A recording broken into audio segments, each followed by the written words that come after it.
Hello, Overcomers, and welcome to this episode of Connect Ovar Coffee. I'm Runsi, the founder of Overcome, and today we are joined by a very special and esteemed guest, Dr. Elvio Silva. So, Dr. Silva is professor of pathology at MD Anderson Cancer Center with a special interest in gynecologic pathology, and he has over 5 decades of experience in this field. He's also the former president of the International Society of Gynecologic Pathologists. So, as you may imagine, we have a lot of things to learn from Dr. Silva today on the pathogenesis of ovarian cancer. So, join us for the next 45 minutes to an hour for this insightful coffee hour as we chat with Dr. Silva, focusing on the pathology of ovarian cancer. And if you have any questions as we go along, please type in the comment sections below and we will get it addressed post the discussion. So have your coffee ready. I have mine, and let's connect over coffee. And so with that, there we go. We have his coffee ready too. So with that, a huge welcome to you, Dr. Silva, to this episode of Connect Over Coffee. Absolutely an honor to have you with us. Thank you, Lindsay, for this invitation. It's a pleasure to talk to you, and you are doing a great job.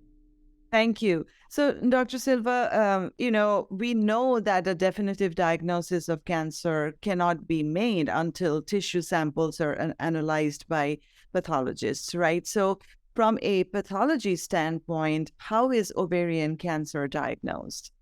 In pathology, we learn how to identify the different tissues in the body. And whenever there is something extra that doesn't belong to the tissue, we need to classify that. It could be an inflammation, where you see a lot of different cells, or it could be a scar, it could be a hemorrhage, or it could be a tumor. And the tumor usually is not difficult to diagnose a tumor because it's a monomorphic proliferation of cells. It could be difficult to classify the tumor, so that is what we do. I started pathology in Argentina with a fantastic person, Dr. Oscar Corsato, who taught me that there are 2 types of pathology. Everybody has to make diagnosis, so that is our function. We receive the tissue, we look at the slides, we make the diagnosis. The next step could be different for different people. So you can just finish the case and go to the next case, or when you finish the case, if you have an inquisitive mind, you could start thinking about the case, trying to understand how that case developed. That to me is the most amazing part of pathology, because we are looking at the cells. We are the only ones. The surgeons, clinicians, nobody can see the cells, the tissue. So to me, when we finish the diagnosis, which is our primary function, we start, I always say we start a dialogue with the tissue. We talk to the tissue, and the tissue talk to us, and we have to listen. So, for example, we see an ovarian tumor, and I see one, and then next to the ovarian tumor, there is endometriosis. So I record that. But next time that I see a similar tumor, I look for endometriosis. If I don't see any more endometriosis in any other tumor, okay, it was an accident. But if I see endometriosis every time that I see that type of tumor, that means that they are related, that they have something to do together. And that is how we learn about the development. That is what we do in pathology. But in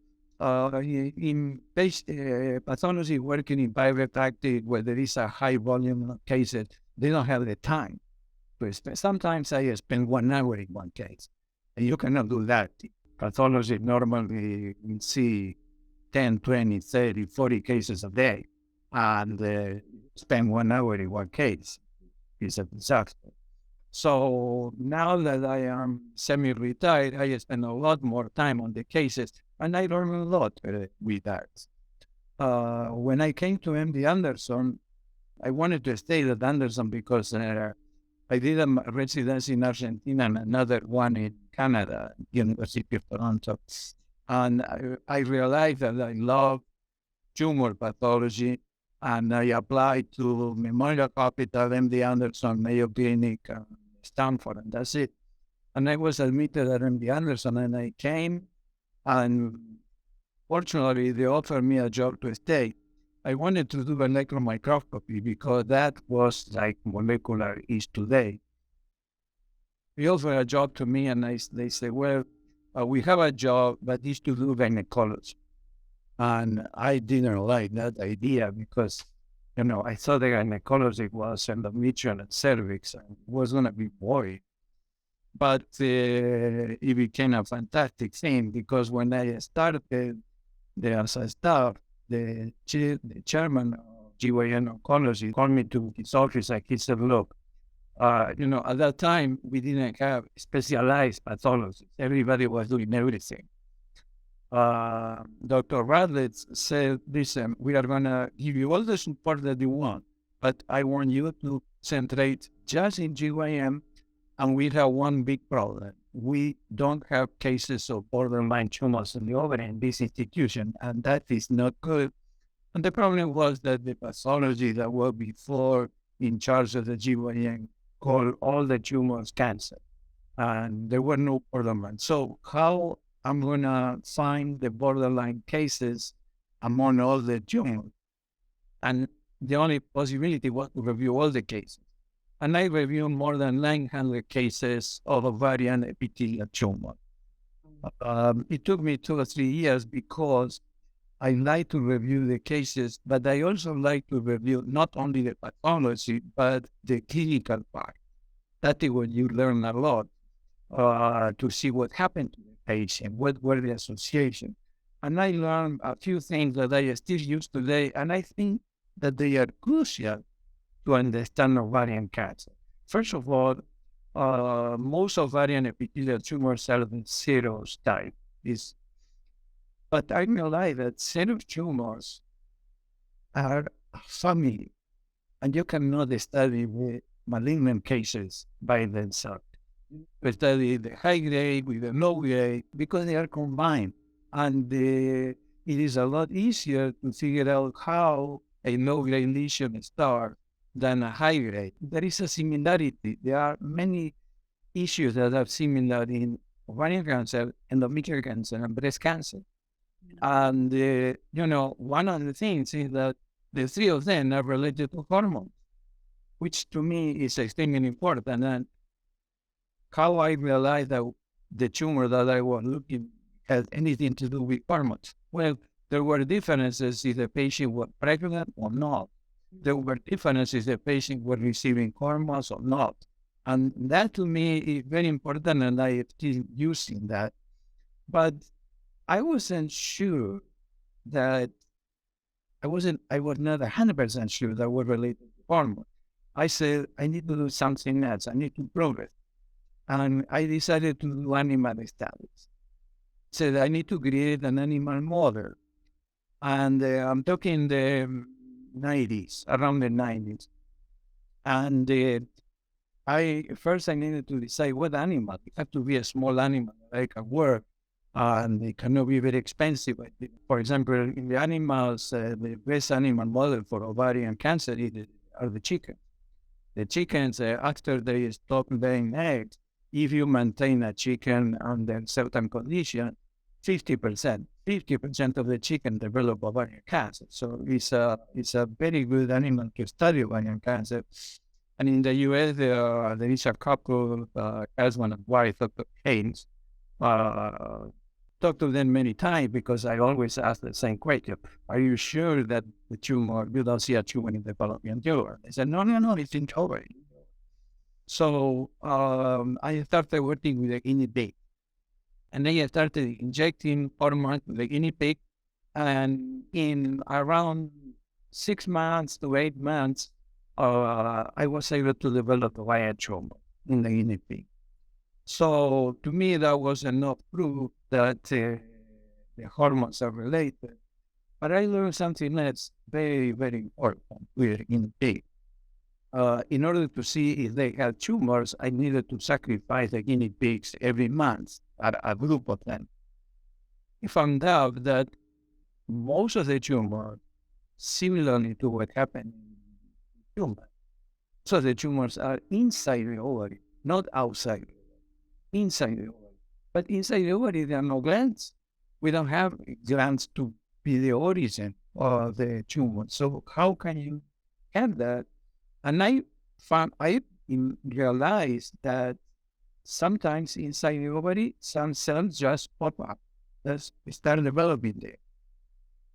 So based on that, I started looking in the human, and I realized that in the ovary we have areas of endometriosis or endosalpingosis that they just pop up in the tumor, and that's why I created a theory that I call it serie ex nihilo, which comes from people doing sculpture. A stone that doesn't have anything, and they start working, and suddenly there's an image coming in, like the image was there always, not something.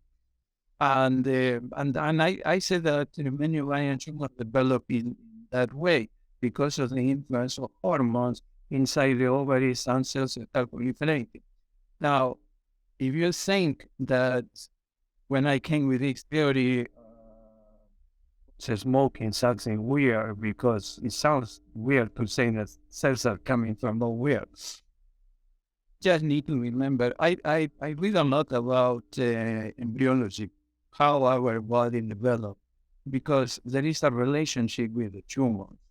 Sometimes the tumor reproduces what happened at the beginning of life. And when the sperm gets together with the oocytes, they start proliferating, which is called trophoectoderm. The tropho goes to do the placenta, and from the ectoderm we get the mesoderm, and the mesoderm the endoderm. So the different layers are coming from one cell. So it's the transformation of one cell into the other. And to me, it's what happens in the ovary. It's the transformation of the stroma, the parenchyma, inside the ovary into an epithelial cell.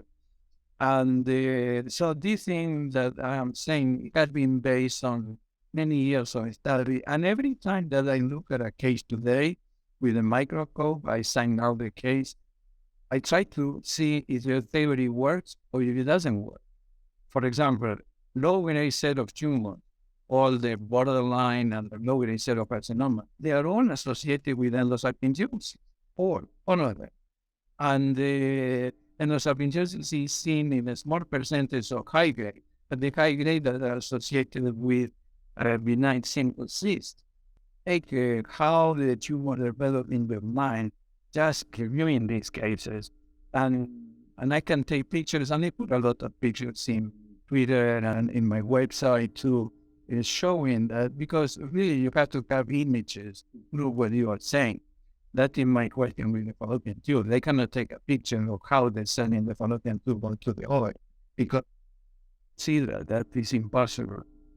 Anyway, so with that, I created this theory of the FedEx cells are popping up in the stomach. The last thing that I did now lately is, because one thing, whenever you have a theory, I think that theory should have a base, of course. It should make sense. You should be able to have pictures showing that. It should be supported by animal models. But also, they should explain the facts that we know about it. For example, if a woman has taken oral contraceptives, there are less possibility to develop ovarian tumor. Why? So with the fallopian tube theory, you don't have an explanation. With the cells coming in the ovary, yeah, because you put the ovary to rest for a while. And the same thing happens if you are breastfeeding or if you are pregnant. Opposite, if you stimulate the ovary, for I think they have more of ovarian tumor. Same thing. So the theory with the starting in the ovary with the hormones, it can explain all the facts that we know. And so that's why I feel okay with this. And the only thing that is difficult to explain is why ovarian cancer is discovered at high stage. why there are very few low-stage cases. And that is a little bit more difficult, but if we think about the other organs, like the breast, for example, it's very easy to understand. So if you have a tumor in the breast, today the tumor is resected. Okay. And then there are two possibilities. Either you have total mastectomy and resect the ovary, or you receive radiotherapy. Why? Because of the multicentricity. If they don't do that, you will develop cancer because the whole organ is at risk. So that's why they do the radiotherapy or they resect the whole breast. Okay, let's go to the ovary and apply that concept. The ovary, if you go to the embryologic development, the ovary and the peritoneum are one organ.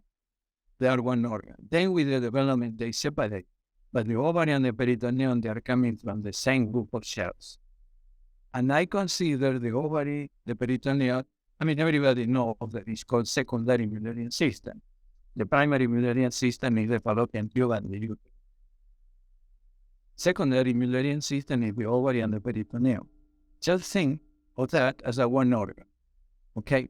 So you resect the ovary, or you resect the fallopian tube and the ovary, and the patient comes back with tumor in the peritoneum. Why? Because it's part of the organ that you couldn't do anything. Second type peritoneum, of course, because it records the cold abdomen. You cannot give radiotherapy to the whole thing. So the only possibility that I see to improve this issue is to have the environmental factors that change the genes. You know, cancer is not difficult to understand because it has three components. The genes have to be changed by environmental factors, and then the immune system corrects the problem. Okay. Cancer in kids, they have more genetic problems. Why we have more cancer in older people? Because the environment.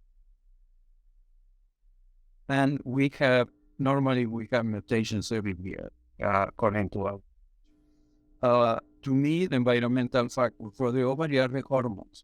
So we should concentrate on the hormones if we want to correct the.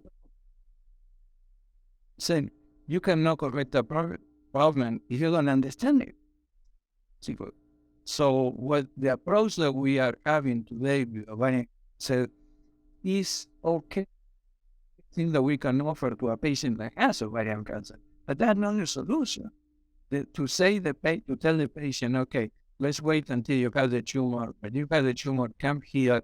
We are going to take out the tumor. We are going to look for mutations, and we are going to give you drugs to correct the mutation. That is what we are doing today with ovarian cancer. And it's good, but it's solution. You know, first of all, there is no history. I'm not aware of one tumor, solid tumor, that you correct the one mutation and cure the tumor. In the intestinal stroma tumor, that we had a mutation called c-KIT, and a drug was developed to correct that mutation. The drug is called. I remember in the front page of the Houston Chronicle that says the gene doctors, because it was a new thing. It was before the whole genome was discovered inside. Dr. John researcher there, and 70% of the tumor respond. That's great. But you didn't get anything else. A tumor today exists. It came back. Why it came back? Because you corrected one mutation. 3,000 genes in every cell. If you have only 20 genes involved in cancer, it's a little bit naive to think that you are going to correct one gene, you are going to cure the cancer. No, you are going to gene and the patient is going to improve. Yes. But then the cancer is going to come back with another mutation. You need another drug and another mutation. So the idea with approach is the cancer is going to be more like a chronic problem.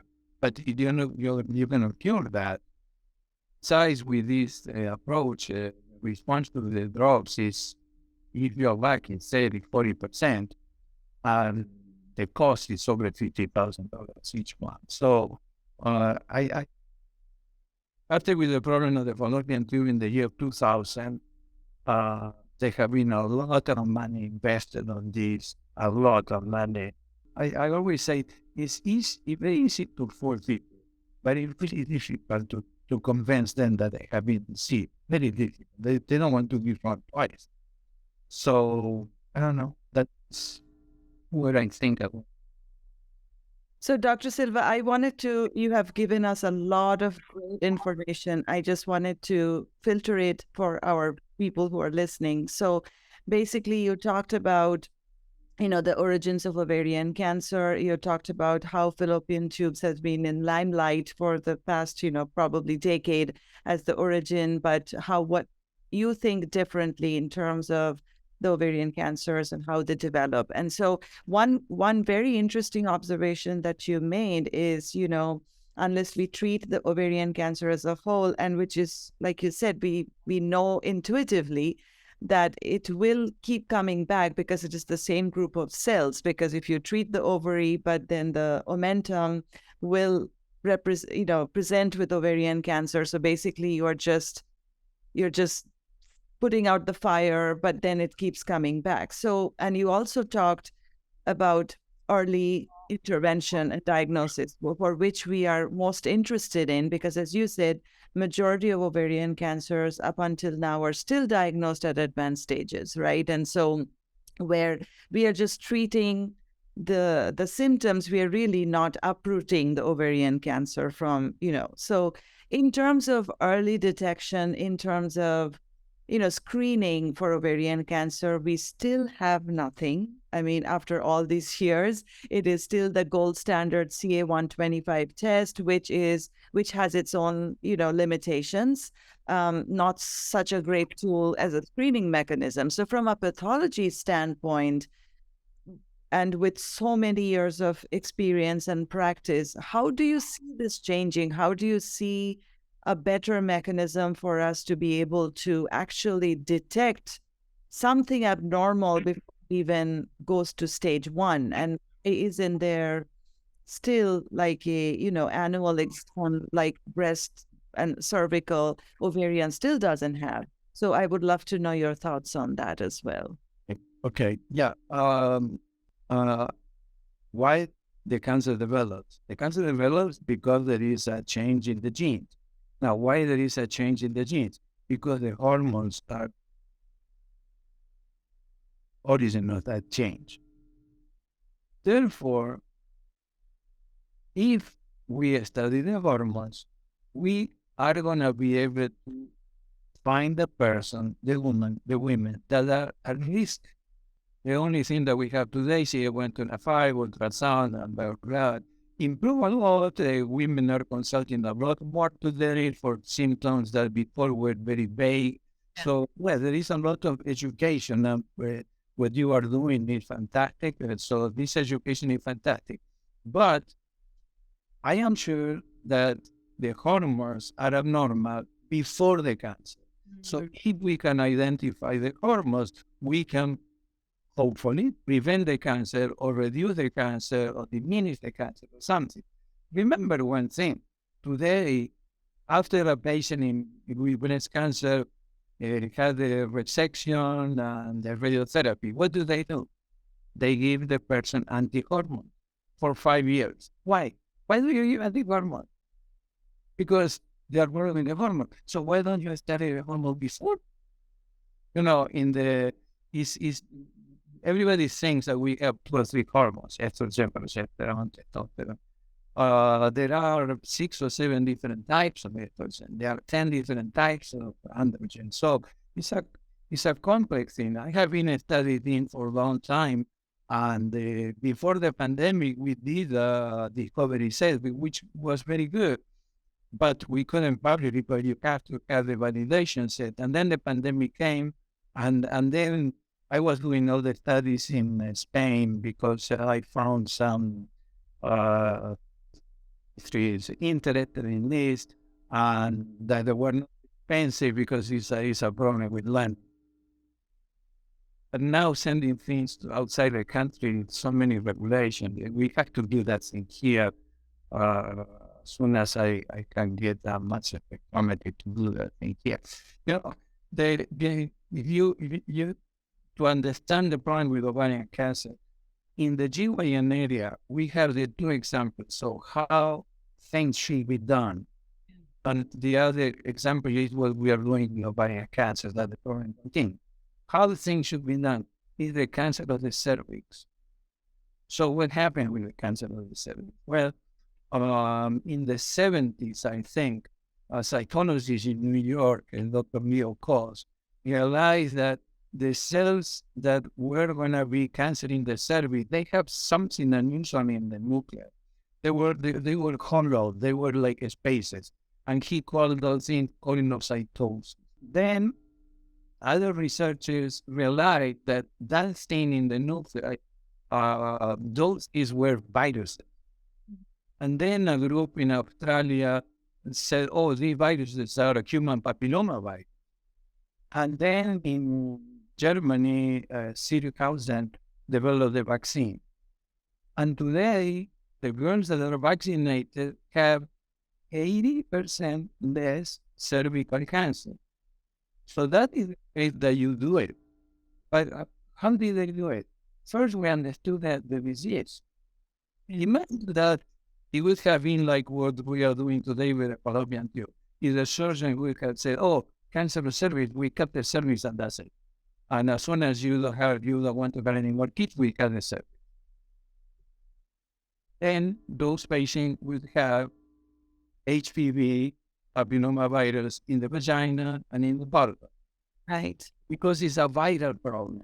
And you don't cure a viral problem with surgery. And this is in the ovary is a hormonal problem. You don't cure a hormonal problem with surgery. You have to study the hormone. This, to me, is very, very simple, this thing. And I tried a lot, but I couldn't get money. I couldn't get even the paper accepted. The last paper that I sent about the multicentricity and considering the ovary and peritoneum one organ, it was rejected a few weeks ago, and the reviewers recommended me to read papers about the fallopian tube. It's a little bit ridiculous. But, sometimes one problem that we have in medicine in research is blind authority. Sometimes some people think that they are on top of everything and they become blind. That is when the evidence-based medicine is transformed into eminence-based medicine because they don't want to change. And the worst thing that can happen to me, I have many papers rejected with this new idea, is when the editor said, well, we send the paper to senior pathologist. Well, that's the problem. You're stuck with a problem because senior pathologists are not going to recognize that they have been wrong for 10 or 20 years. And I don't know who is human life. I mean, maybe Mother Teresa or the Dalai Lama can say, yeah, I was wrong, but not anybody else. And should review my ideas because they are open to it.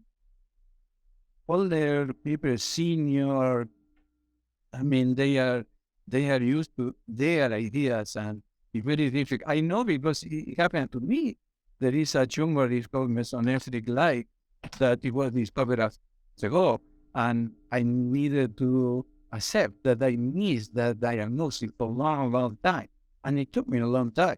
Only when I was reading about ego, I said, why do I have this kind of ego so that he has this problem? Einstein said that ego is one over knowledge. So if you have less knowledge, you have more ego. So I said, okay, I need to change that. But it is difficult. But I think that we should take the service as an example. And the answer to the question is, to me, very simple. I think that the hormones are before the tumor. look, check that. We already tried for 20 years the problem with the fallopian tube. We are trying now with the mutations. And of course, we have to do something for the patient that have cancer now. Yes, I know. But for the future, we should start working with something for prevention. And I think that, today patients are operated and there are more patients with lower stage. For example, when I started medicine in the 70s, ovarian tumors were large lesions, 10, 12, 15 centimeters, and the patient was stage 3.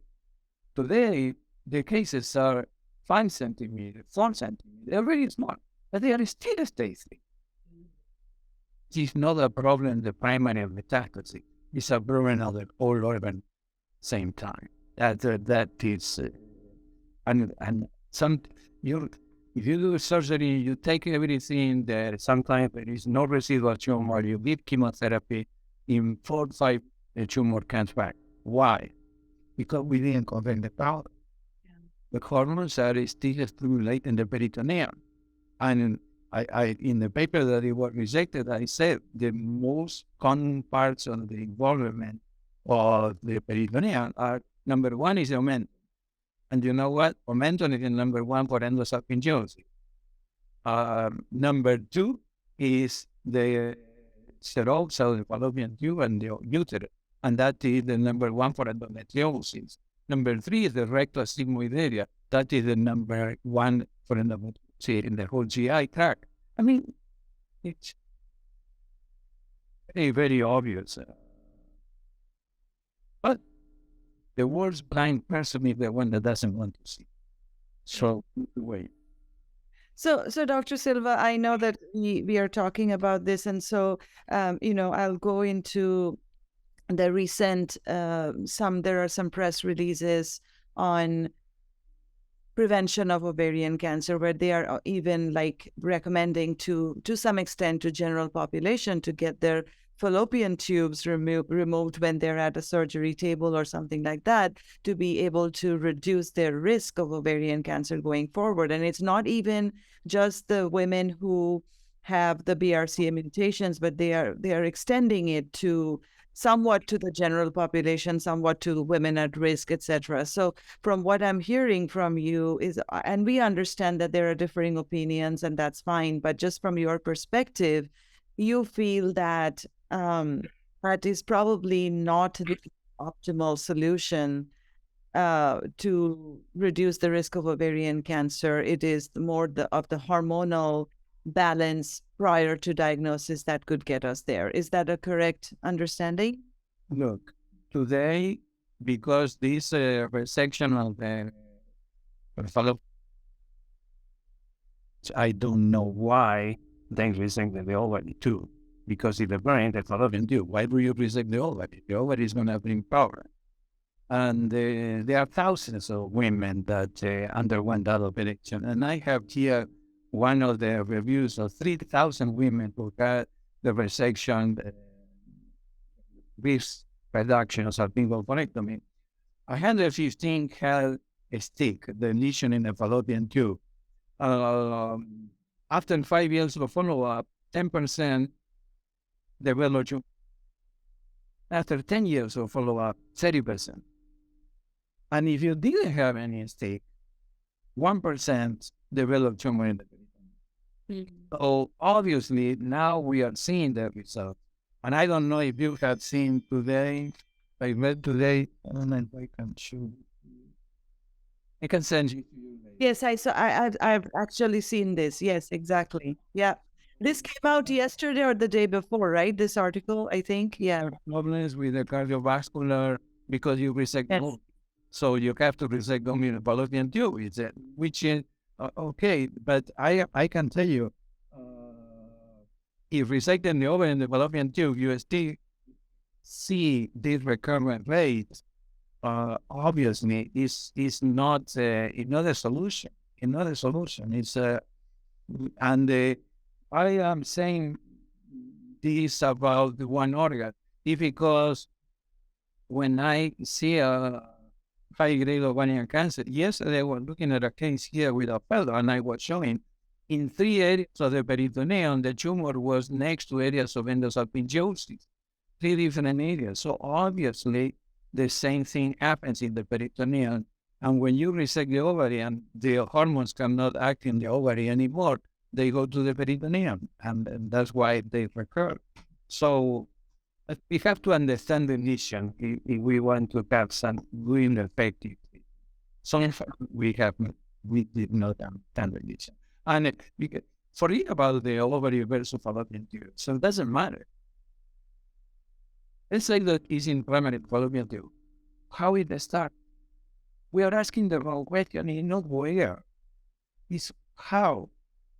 The cells in the fallopian tube suddenly cannot transform in cancer.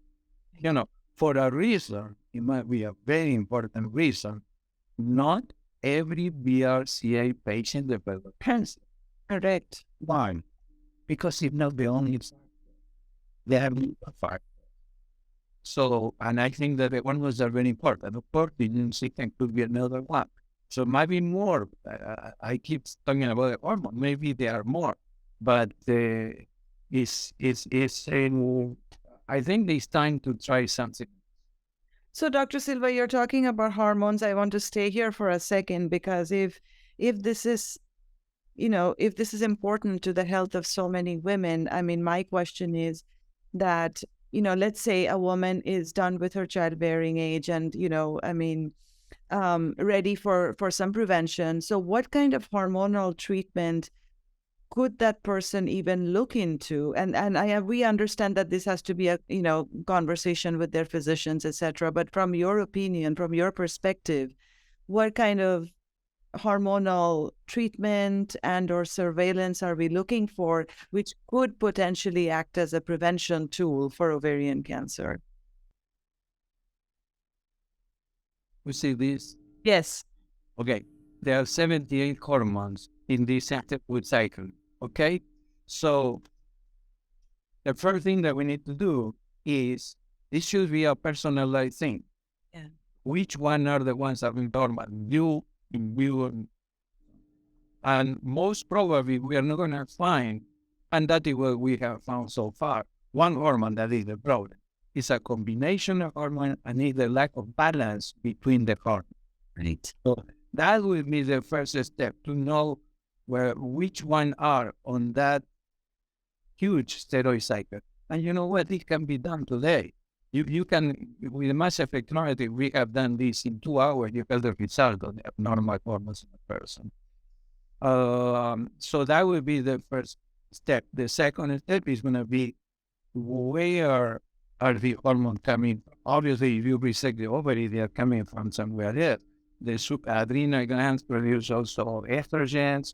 The fat of the body transform estrogens. When you are older, you have less estrogen, but you have more testosterone. So first, we have to find out which one are the hormones. And today, there are anti-hormones for many things. There is anti-progesterone, there is anti-estrogen. We should correct that kind of thing. And I think that is what it should be done. It's not going to be difficult. And you know what? It's not going to be either. Not going to be, because this should to matter. The only expensive thing is the machine to have a good hormones. So that is the answer. So we need to know in each person what are their normal hormones, and that's going to work for ovary and. So that is empowering for the patient community to have this knowledge and education, so that we can go to our physicians and talk about. We could potentially ask. No, I mean, when we go for our, well woman visits, there are questions we need to ask our physicians, right? So we don't know the answer yet. Yeah. We need to say, this is a normal thing and this is abnormal. So even please wait, because if you go to the doctor today and say, I want to know what hormones are abnormal, I don't know that.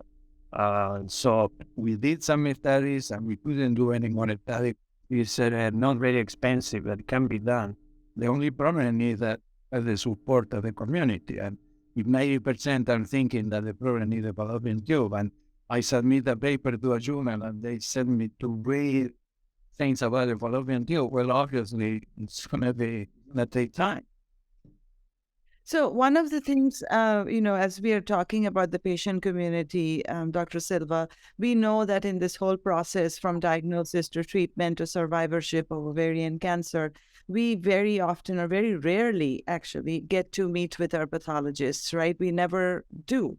I mean, as a patient or a patient family, we are always talking to the oncologist, to the medical oncologist, to the surgeons, to the other clinical care teams, but never really with the pathologist. But many of us have questions about our pathology reports, our lab reports.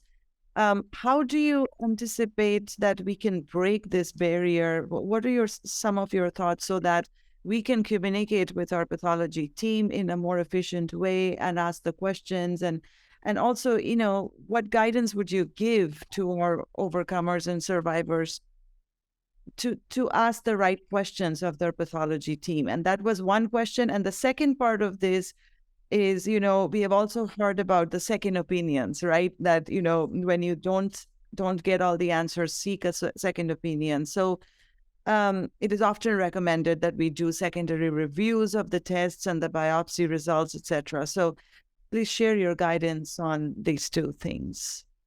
Okay. The first one, talking to the pathologist. I think that you should try to talk to the pathologist when you have a specific question about the diagnosis. But remember that pathologists, we will not treat patients. Right. So if your question is about the treatment, the prognosis, or this, we are not. Right. But if you have a question about the diagnosis, if that's something that you want to understand, yes, then you should try to.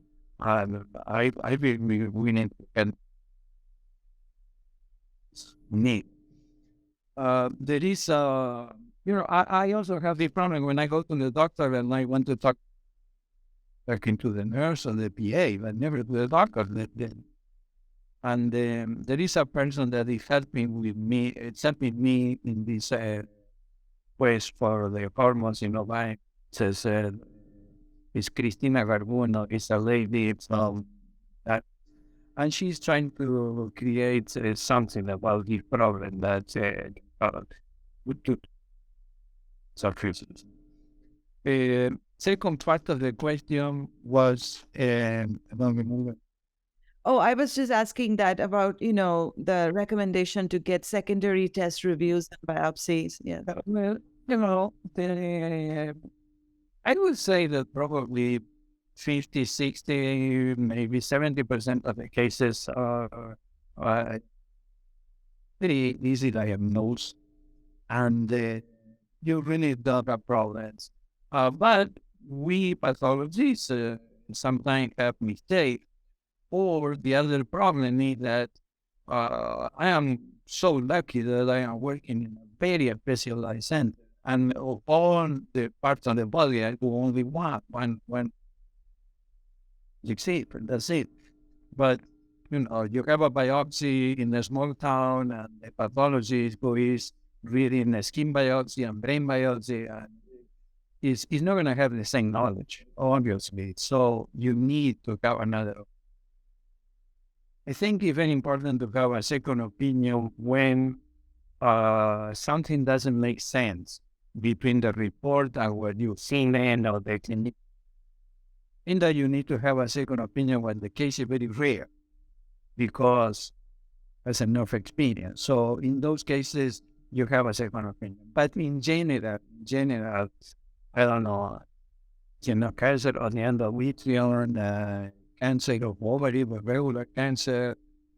We don't have, we receive a lot of cases from outside and we don't change a lot of cases. But I think that, you should think about getting a second opinion when something doesn't make sense, that they said that this is very bad and you feel great, or there is a tumor that is very rare with very few publications worldwide. In that case, yes, it's better to have a second opinion. You don't need to. Some people read a little bit too much, and when they talk to the doctor, they really have the answer to the question that they are having. The information is abundant, and the problem is that sometimes it's too much the information that is around. And today, you know, publish anything because there were very few journals. Today there are thousands of journals. So you can publish whatever. For sure, it's possible. There are journals that charge you to publish. And so that creates a problem. To me, is that there is, and that information is in the web too. But yeah, second opinion are important in some situations, are not needed in some situations. And if you want to talk to the pathology, remember them also. Pathologists, many pathologists are doing pathology because they prefer to be without talking to patients.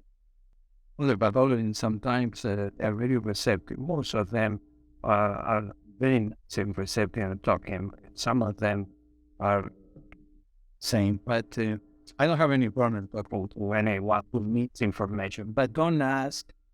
The thing that you should not ask is the opinion that I have receiving the correct treatment, because that creates a problem with the and we shouldn't get into information about the case in general, but not if you treat it the right way or the wrong way.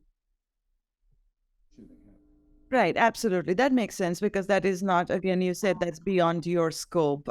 You're not, that's for the doctors and the surgeons to decide whether the treatment is on the right, path or not. So thank you for that clarification. And so I know that you, initially when you were answering my questions, you talked about noticing endometriosis with certain types of tumors, and you have probably seen them as a pattern repeatedly for several cases. Not too long ago, there have been studies that have been published where endometriosis could be, precursor to ovarian cancer, or some of the women with endometriosis could go on to develop ovarian cancer. Again, I know that more studies are needed to confirm this, but from a pathology standpoint, what do you think is the merit of this, is of the statement, and how much of that is actually valid? It's very interesting that we are working with the whole genome, and we are working in very small things, mutations and genes and this and that, and we don't know basic stuff. For example, endometriosis. Endometriosis and endosalpingosis. And the endometriosis is called endometriosis because the cells in that area similar to the cells of the endometrium. And that's why I call them endometriosis. They could be anywhere in the body. Same thing with endosalpingosis, which has cells of the salpin, which is development too. Now, apparently, there are two types of endometriosis: the superficial and the deep. The superficial endometriosis apparently is metastatic from the time that you had a menstrual period.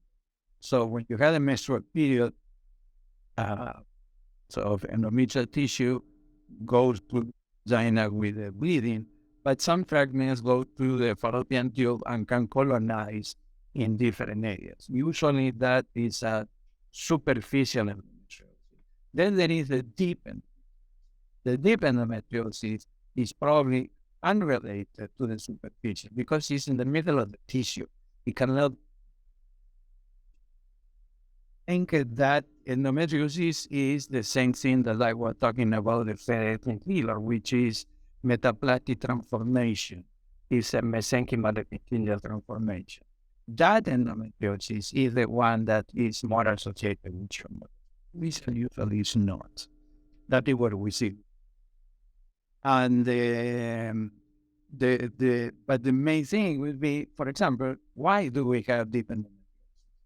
And I think it is a hormonal problem because big endometriosis is You try to treat with surgery the one that is superficial, but the one that we did, you are with hormones to stop.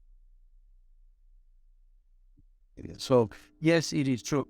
In the ovary, in the epithelial tumor, the ovary are different tumor. We talk about ovary, say usually we refer to is the epithelial. And you have tumors of the germ cells, which are more common in younger people. Then we have stomach tumor, which are not that frequent. But epithelial tumor, the most common is serous tumor. That is more than 70% of the cases. And the serous tumors are associated with endosalpingosis, not that much with endometriosis, a little bit with endometriosis, maybe endosalpingosis. But then we have mucinous tumor. And the mucinous, there are two types. One intestinal type, not associated with endometriosis, and another cervical type. It is associated with endometriosis in 50% of the cases.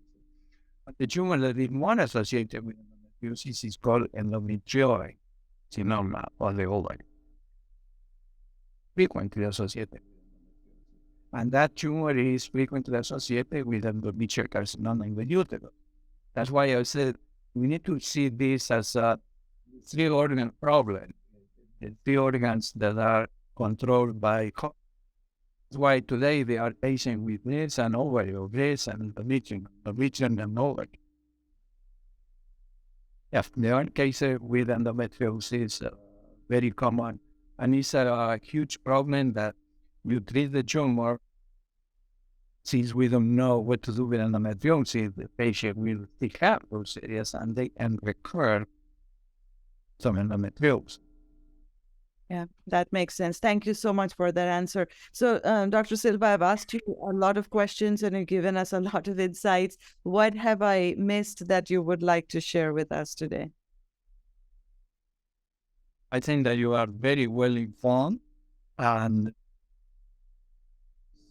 funny that when you called me to do this, and I talked to you and I said, look, my view is different to the people, and I was worried that many people are going to get sick.